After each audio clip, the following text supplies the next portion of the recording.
जो परमारथ में सिर देवे उसका नहीं कोई जग में बैरी। गुरु रविदास महाराज कह रहे हैं, समझा रहे हैं, दिशा निर्देश दे रहे हैं कि जो परमारथ में सिर देगा उसका नहीं कोई जग में बैरी।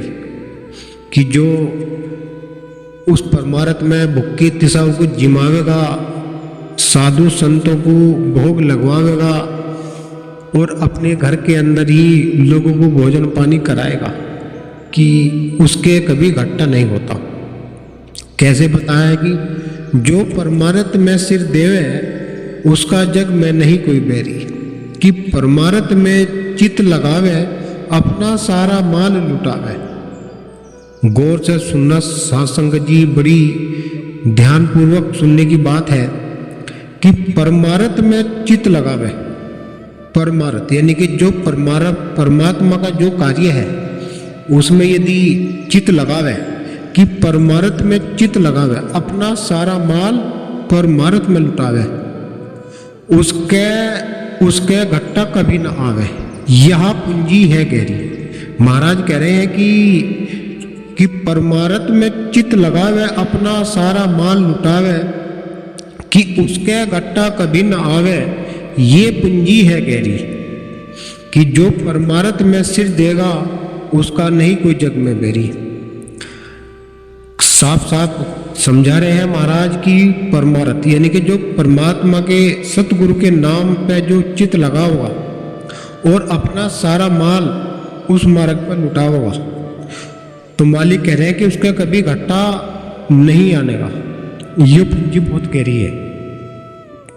दूसरी कली के द्वारा क्या बता रहे हैं महाराज कि हरिचंद से हो गए दानी, हरिचंद से हो गए दानी, आप बिगा और लड़का रानी। कि एक राजा हरिश्चंद्र का नाम आपने सुना ही होगा कि वो इतना बड़ा दानी था कि वो आप बिका और उसने अपनी लड़का बेचा, अपनी रानी बेची।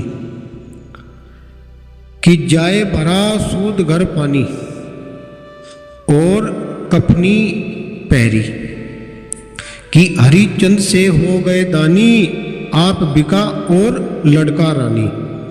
जाए भरा सूद घर पानी और कफनी गहरी।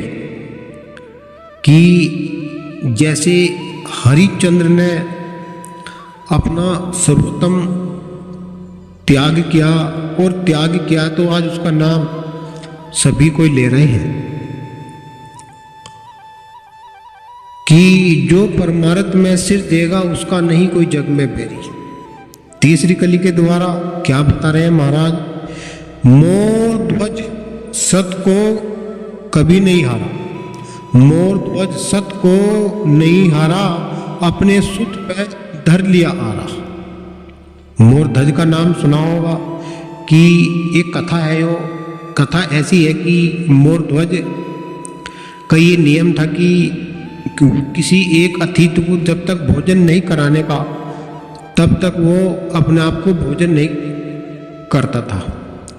ऐसे ही दोनों मर्दवीर मियां बीबी, उनमें यही सल्लूक था कि जब तक हम किसी एक अतिथि को नहीं जिमाने, किसी साधु संत को भोजन नहीं कराने के तब तक वे भोजन नहीं करते। ये उनका डेली का नियम था। एक दिन एक संत उसकी परीक्षा लेने के लिए आ गए, मालिक ने भेज दिए और वो बहुत भूखा था। संत कहने लगा कि भाई राह देखते देखते मोरध्वज की आंखें तट गई कि सूरज छिपने वाला है और अभी तक कोई अतिथि नहीं आया। तो देखते क्या है कि रास्ते में एक बुजुर्ग साधु चले आ रहे हैं। तो वो साधु कहता है मोरध्वज से कि भाई बालक, क्या तू मुझको भोजन करा देगा?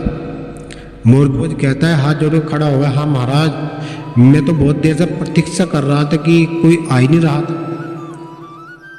महाराज कहने लगे कि तू मेरे नियम जान ले कि जब तक सूर्य में अग्नि रहेगी तब तक ही भोजन लेऊंगा और भोजन भी मैं ऐसा नहीं लूंगा।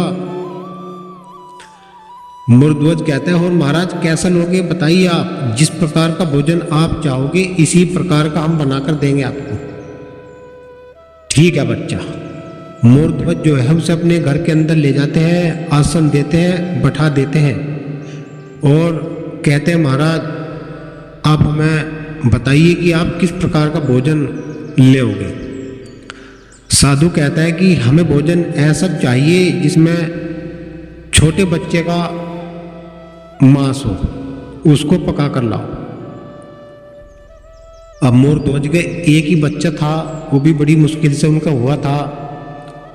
तो मोर वो बच्चा घर पे नहीं था, कहीं मंदिर में गया हुआ था। तो वहीं मंदिर पे ही एक साधु उसके पास गए, कहने लगे तू घर मत जाना, क्योंकि उसकी भी परीक्षा ले रहे थे वहाँ कि तू घर मत जाना। कहने लगे क्योंकि एक साधु आया है और वो तेरा मांस खाना चाहता है। उस बच्चे की आंखों से पानी की धारा बहने लगी और कहने लगा कि कम से कम ये मेरा मांस जो है किसी साधु की भूख तो मिटाएगा, कि वैसे भी मरने के बाद इसका कोई कार्य मैं इसको नहीं लेता। कम से कम मेरा सौभाग्य है कि कम से कम मेरा शरीर किसी के कार्य, किसी की भूख मिटाने के कार्य में आ रहा है। वो खुशी खुशी मंदिर में से भागा भागा अपने घर आता है। और जब ये बात उस साधु ने मोर ध्वज से कही तो वो श्यामा का श्यामा रह गया, दोनों के दोनों। तो इतनी देर में ही वो बच्चा आ जाता है और बच्चा कहता है पिताजी आप क्यों परेशान हो रहे हो, कि बेटा क्या तुझको पता है। मोर ध्वज का लड़का कहता है हाँ पिताजी मुझको पता है। आप व्यर्थ में ही चिंता कर रहे हैं, ये शरीर फिर भी किसी काम का नहीं आने वाला। आप निसंकोच मुझको काटकर और रांध कर इसको खिला दीजिएगा। वे संत कहने लगे कि बेटा यदि इसको काटती आन और इसको पकाती आन, यदि तुम्हारी आंखों से आंसू गिर गया एक भी भूमि पर, तो फिर भी आपका ये त्याग पूरा नहीं होगा। उन्होंने अपने दिल पर पत्थर रखा, अपने बच्चे को कट्टा पतीले में रंधा और उस महात्मा के समक्ष लेकर उसको आए। जब महात्मा के पास आए लेकर तो महात्मा कहने लगे कि हम इस भोजन को नहीं लेंगे। मोर ध्वज कहने लगा महाराज आपकी इच्छा के आधार पे तो बना है। कहने लगे हम उस घर में से लेंगे जिस घर में कोई बच्चा होगा। कहने लगे मोर ध्वज कहने लगा कि महाराज एक ही बच्चा था, वही आपने काटवा दिया और वो हमने आपको पका कर दे दिया। कहने लगे उसी बच्चे को आवाज़ लगाओ जिसको तुमने काटा है। थोड़ी देर के बाद ही उस बच्चे को भी आवाज़ लगा देते हैं और वो बच्चा जो है कुछ ही पल के बाद अंदर से आवाज़ लगाता हुआ आ रहा है कि पिताजी मैं जिंदा हूँ। और उसने महात्मा जी की संत की बंदगी करी, उन्हें माता पिता की बंदगी करी। तो इस प्रकार का जो त्याग होता है, क्योंकि वो मालिक पता नहीं किस रूप में किसकी परीक्षा कहाँ ले ले, इसका कोई भेद नहीं है। तो बताया कि जो परमार्थ में सिर देगा उसका जग में नहीं कोई बैरी, कि मोर ध्वज सत को नहीं हारा, अपने सुख पे धर लिया आरा, चीर फाड़ कर दिया न्यारा, सत्य की नैया पार तिरी, उसकी नैया पार तिरी। क्योंकि उसने अपने बच्चों को चीर का फाड़ के सारा कुछ कर दिया, लेकिन सत्य की राह नहीं छोड़ी। ऐसे होते हैं सत्य, कि जो परमार्थ में सिर देगा उसका न जग में कोई बैरी। लास्ट कली के अंदर सतगुरु रविदास महाराज ने खोल कर दिया है कि जिनको लिपट रही है माया, जिनको लिपट रही है माया, उसके सपने नहीं आया। कि जिसको लिपट रही माया उसके सपने नहीं आया। कह रविदास सुनो भाई साधु, माया है नागिन झहरी, कि यो माया ऐसा इस माया ने रूप फैला रखा संसार के अंदर कि यो उस मालिक परमात्मा में विलय नहीं होने देती।